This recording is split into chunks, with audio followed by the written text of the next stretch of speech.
Unbelievable. Unbe-effing-lievable. Shout out Paige Bueckers for winning Rookie of the Year. 44 points on 81% shooting. One rookie, one night, and an entire league arguing about what they just watched. Some fans called it legendary, others called it rigged. And somewhere in the middle sits the real story. Because whether you love Paige Bueckers or you're skeptical of the hype, that game against Los Angeles lit a fuse that's still burning. Look, I thought Sonia Citron had overtaken her. The only way Sonia Citron even gets back in the conversation is if the Mystics make the playoffs. And had the Mystics beat the Sun, we're in a different conversation here. We're in a very different conversation here. But I'm sorry, awards, Rookie of the Year, MVPs, they're about moments as much as anything. Look, like we all remember Michael Carter-Williams winning a Rookie of the Year because of... Tonight, we're going to walk you through what happened, why it looks so easy, and what almost everyone is missing about that 44-point explosion. By the end, you'll know whether this was pure superstar shot-making or something that leaves a mark on the league's credibility. The news, Paige Bueckers has ended the debate with Rookie of the Year with Sonia Citron. She put on a masterclass performance, but what is making headlines and really scratching people's heads and turning people's heads, not Paige Bueckers' actual performance, but the way the opposing teams all season long has been allowing her to score at will. Now, I know y'all finna say, John the Liquidator, why you lying? Why you making all this up? Just give credit where credit is due. And I'm going to give her credit. She's making some incredible shots, but let's be serious. There's no traps being ran. Let's start with the simplest picture. A rookie walked into a WNBA game and made it look like a solo workout. Pull-ups, floaters, reverses, high glass finishes, that old school mid-range package that turns help defenders into statues. No matter what the sparks showed, the ball kept dropping. 17 makes on 21 shots. That's not hot. That's surgical. My rookie Paige Bueckers, aka Sweet Pea, gave the Sparks 44 last night. Let's get into that footage. She's the only player this year to score over 40 points. You see the behind the back in and out layup. Let's break it down a little slow. Okay, here you see Paige's defender is going to anticipate the pick right here. Pick coming to her right and Paige's left. She's going to jump that pick. Paige sees her jump the pick. She takes the ball with her left, goes behind the back. But here's where the whispers got loud. Possession after possession, Paige caught the ball with daylight, not contested daylight, practice shot daylight. One defender trailing from behind on a curl, a soft show on a ball screen that never turns into a trap, a wide open lane with the low man late or not there at all. The tape kept offering the same question. Why is nobody making her give it up? The only player in WNBA history to score 44 points in a single game. Rookie to score 44 in a single game. Now you see her on the block with a Michael Jordan, Kobe type of fadeaway. And one. Quit playing with my youngin right there. Now you see her on the block. She working her way down to that block. She spin and pivot out the other way. Now she getting a little contact. Okay, the contact is cool. I'm gonna go up and under you. Okay, no, you still got some good defense on me. All right, well, let's just see, can you defend? That's Exhibit A in the court of public opinion. The pull-up three with the defender literally a step behind, hand down, no contest. Exhibit B, the empty paint on a straight line drive, the kind you see when a defense miscommunicates a switch and everyone thinks someone else has the assignment. Exhibit C, a post touch that turns into a Kobe-style pivot and fade because the dig never comes and the big never doubles. When a superstar is cooking, teams usually pick one poison and live with it. Here, the Sparks looked like they were letting her sample the whole menu. And that's where the conspiracy talk kicks in. Is the league grooming a new face? Is Paige being slotted into the spotlight that Caitlin Clark carried all year? Why does one rookie see traps at half court while the other dribbles into rhythm jumpers with nothing but net and narrative in front of her? Hold that thought, because this is the part where a smart show takes a breath. There are two ways to watch that game. The first is through outrage. The second is through detail. Open looks, and I got the evidence here to prove it. And at the end of the day, Paige Bueckers is basically being propped upon to replace Caitlyn. There's no doubt about it in my mind. This league will rather have Paige be the face of the league over Caitlyn any day. I don't have anything personally against Paige. I like her as a player. I like her as a person.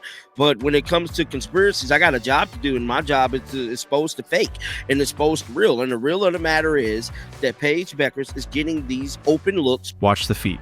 Paige manipulates angles before the screen arrives. One inside step like she's taking the pick, then a behind the back to reject it. Now the on-ball defender is leaning the wrong way, and the helper is a half step late because the coverage call was show and recover, not hard trap. That single timing change, rejecting the screen, erases the trap you never saw because it never had time to form. Watch the pace. She never sprints into shots. She strolls, hesitates, occupies space, keeps her dribble alive until the defender blinks.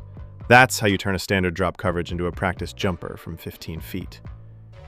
It's not that the big let her shoot, it's that she parked him at the nail by changing speeds and refusing to pick the ball up. Last night, Paige Bueckers went absolutely bananas against the Los Angeles Sparks. Now, picture this for just a second. I got back home last night around 12:30, like super late. I pull up my phone just for a little bit, see what's up, and I see this right here. Paige Bueckers with 44 points, 17 for 21 shooting, which is crazy. That's like 80%. 4 rebounds, 3 assists. She went crazy. I also caught this post here from StatMuse where not only did she tie the record for most points ever by a rookie, but she's also the first player in WNBA history to put up 40 plus points on 80+% shoot. Watch the footwork.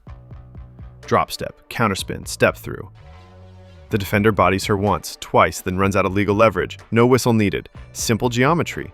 If you win the pivot battle, you don't need separation. The separation happens under your feet, so yes, the defense was soft at times. Yes, rotations were late, but that doesn't erase what Bueckers did to create those looks. The truth is uncomfortable because it's both things at once, poor coverage plus elite manipulation. That's our U-turn, and it matters.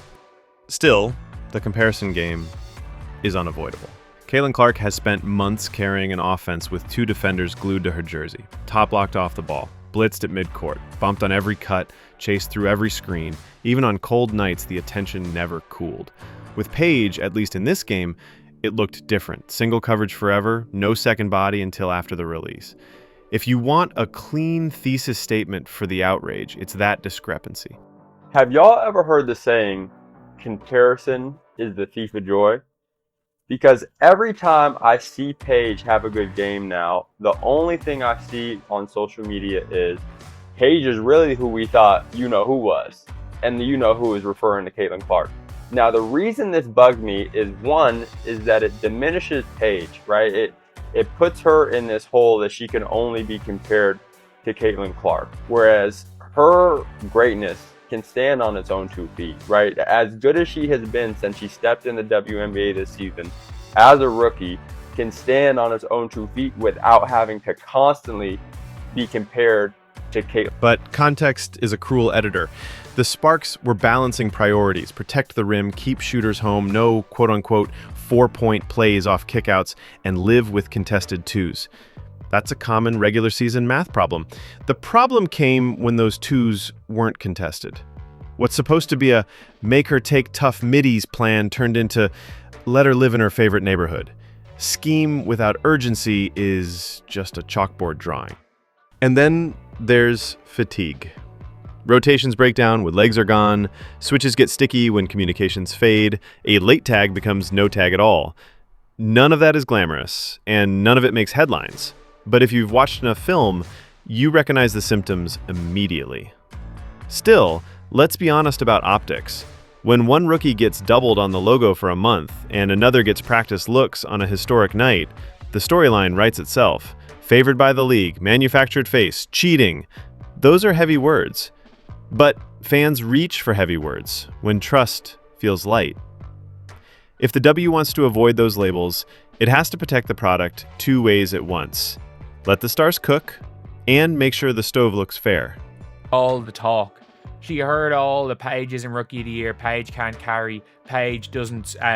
Paige is just consistently losing. And by the way, they lost this game. They did not lose this game because of Paige. Like, again, look. I don't hate the last possession. I don't hate like that like I don't really necessarily hate Paige not going for it. But yeah, it doesn't really matter at this stage. It doesn't really matter. Like, everyone's going to be in my ear being like, oh, you're a Paige hater, you're a Paige hater. I was like, yes, I am a Paige hater. And my reason for being a Paige hater is I think Paige Bueckers can be the best. And that brings us back to Paige herself, because this is the part almost everybody forgets. Paige Bueckers isn't a three-point spammer riding a heat check. She's a throwback technician. Her best skill isn't even the jumper. It's decision time. She buys an extra half second on almost every touch. She makes you declare your coverage, then punishes whichever choice you made. You think you're late. In reality, she made you late. That's not marketing. That's craft. Go back to the 44. The efficiency tells you more than the total. 17 makes on 21 shots is ridiculous because almost none of those were rushed. She didn't need volume. She needed clarity. And the moment she got it, the game slid into her tempo and never left. That's the part you can't fake with favoritism. The league can amplify a star. It can't manufacture that kind of control. What about Rookie of the Year? That debate is a fire pit. Sonia Citron's consistency and two-way bump are real arguments. Caitlin's on-ball gravity and box office value are undeniable. Paige just dropped a game that feels like a moment voters remember. Awards, whether we like it or not, are decided by both numbers and narrative. Nights like this rewrite both. We're also acting like Caitlin Clark has not been injured for this entire season, right? And to act like and use Paige being successful this season as some sort of demerit to Caitlin, as if she's not nasty when she's on the court, is just ludicrous, for lack of a better term. It doesn't make any sense. Paige is great in her own right, and she will be and continue to be one of the best players in the WNBA for years to come. But there's a bigger implication. How do opponents guard her now? You won't see the same coverage twice. Expect hard shows turning into blitzes on first quarters.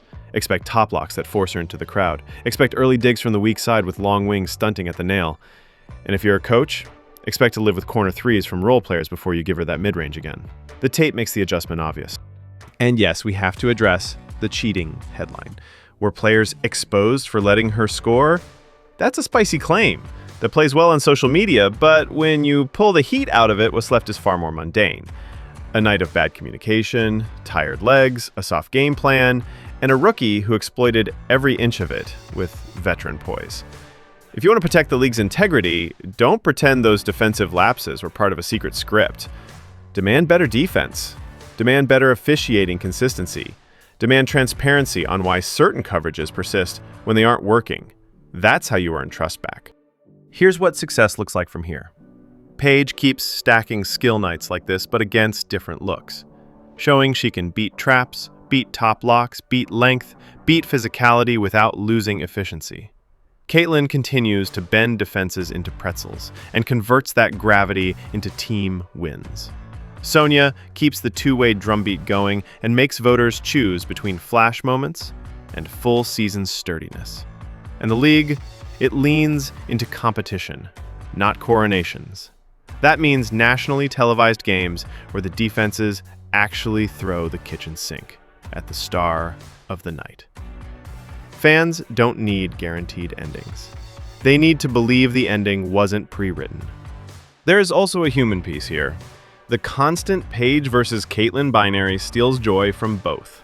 Comparison is the thief of joy, and it's the thief of nuance.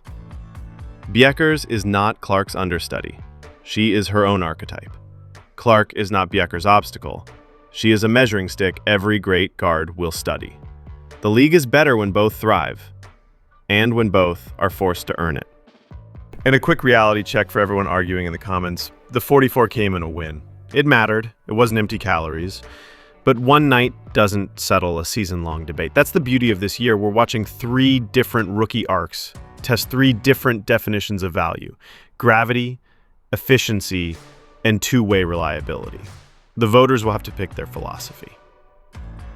Final question for you. If you swap the defensive attention, give Paige the traps and give Caitlin the airspace, what changes more, the box score or the narrative? Be honest. If your answer is both, then you already understand why that 44-point night is bigger than one game. It's a referendum on how we measure greatness and how we protect the idea of fair competition. Because the worst thing that can happen to the WNBA right now isn't Paige Bueckers going nuclear, it's fans thinking they know the ending before the ball is even tipped. The antidote is simple. Let the stars shine. Make the battles real and keep the whistles and the schemes honest. Until then, remember the rule that always survives the headlines. Great players make defenses wrong. On that night, Paige Bueckers made them very, very wrong. The league's job now is to make sure the next time a rookie hangs 40+, it's the defense that looks furious, not the fans.